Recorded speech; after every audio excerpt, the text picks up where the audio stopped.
And after you got the transplant, how did you figure out, how do I navigate post-transplant? It's a bit of a crazy flurry of stuff that you have to do.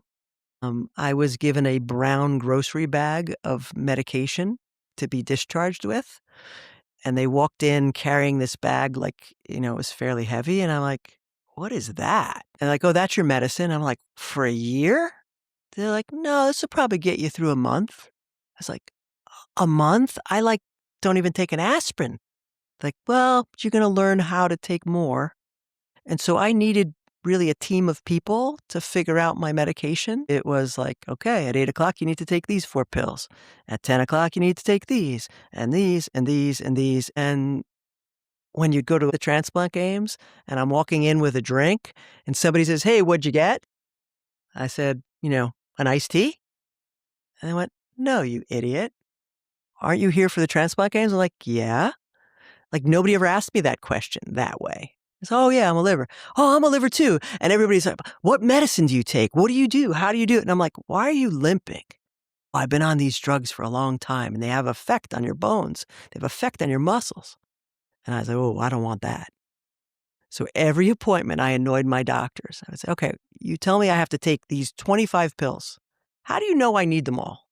"Oh, that's protocol."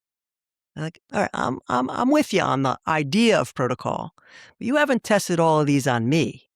So what about we bring it down? Each time I see you, you drop it a little." "Oh, that'll put you into rejection." I said, "Well, how about I'm willing to take the risk? Because I see the side effects and I'm reading the panels of descriptions of what happens with these medicines, and they all cause cancer. And I'd rather not die from cancer if I can help it." They didn't like that.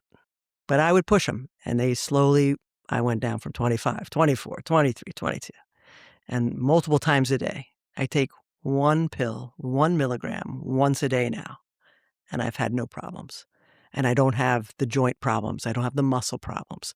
I don't have the skin cancers. I don't have the organ cancers. There are other people that have lived with transplants long enough to see the problems, to have their friends pass away because they developed liver cancer or lung cancer, and it's because of the medicines. The medicines are wonderful at calming down your immune system, but when they suppress your immune system, you're now vulnerable to catch everything.